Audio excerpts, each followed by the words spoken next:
Hi friends, welcome to Jaya's garden. கிளம்பியாச்சு. சரி, ஏதாவது அறுவடை பண்ணி வச்சிடலாம். ஏன்னா ஈவினிங் வரப்போ லேட் ஆகிடுது, வீடியோ எடுக்க முடியறதில்ல.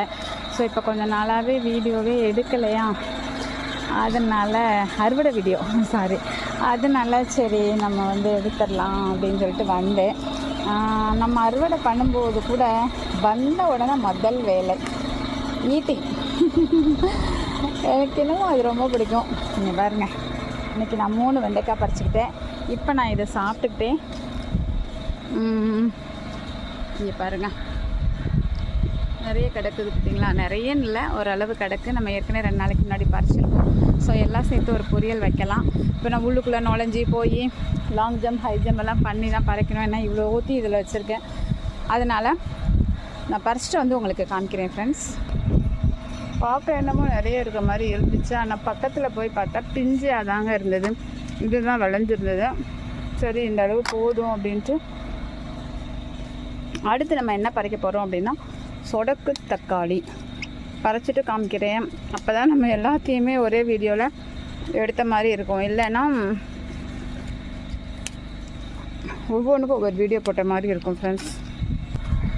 பறிச்சிட்டேன் ஃப்ரெண்ட்ஸ். நான் ஆக்சுவலாக வந்து புளிப்பு சொடக்கு தக்காளி, இனிப்பு சொடக்கு தக்காளி ரெண்டுமே நிறைய இருக்கனால 2 பறிப்போன்னு வந்தேன். பட் இதுவே இங்கே பாருங்களேன், இவ்வளோ இருக்குது. இது வந்து புளிப்பு சொடக்கு தக்காளி. அதனால் சரி போதும், இதை நாளைக்கு சமைச்சிட்டு அதுக்கப்புறம் மறுநாள் வந்து இனிப்பு சொடக்கு தக்காளி அது அதை விட அதிகமாக இருக்குது, பறிச்சிக்கலான்னு முடிவு பண்ணிட்டேன். சரி, இதை வந்து பறிக்கிறப்ப ஒரு சின்ன ஒரு டிப்ஸ் உங்களுக்கு சொல்லலாம்னு நினைக்கிறேன். ஏன்னா சொடக்கு தக்காளியை பொறுத்த வரைக்குங்க அப்படி இந்த தண்ணியாக இருக்குது அப்படி சொல்லுவாங்கல்ல, தண்டு, அது மாதிரி நீங்கள் வந்து அதனுடைய காம்பு பகுதி இந்த இடம் இருக்கு இல்லையா, இது மட்டும் கொஞ்சம் இப்படி பிடிச்சி இழுத்தோன்னா வரதுக்கு கஷ்டப்படும்.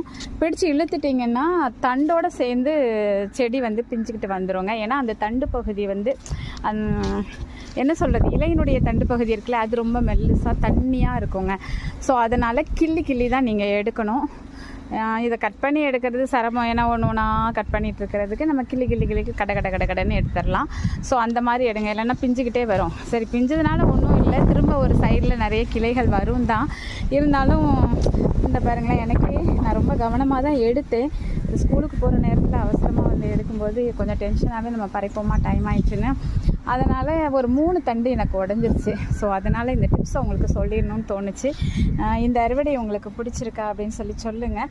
அடுத்து இன்னொரு அறுவடை வந்து அடுத்த ஷார்ட்ஸில் போடுறேன். ஏன்னா ஒரே இதில் முடிக்கணும்னு பார்த்தே முடிக்கலை. பிடிச்சிருந்தா லைக் பண்ணுங்கள், ஷேர் பண்ணுங்கள், கமெண்ட் பண்ணுங்கள். மறக்காமல் சப்ஸ்கிரைப் பண்ணி சப்போர்ட் பண்ணுங்கள்.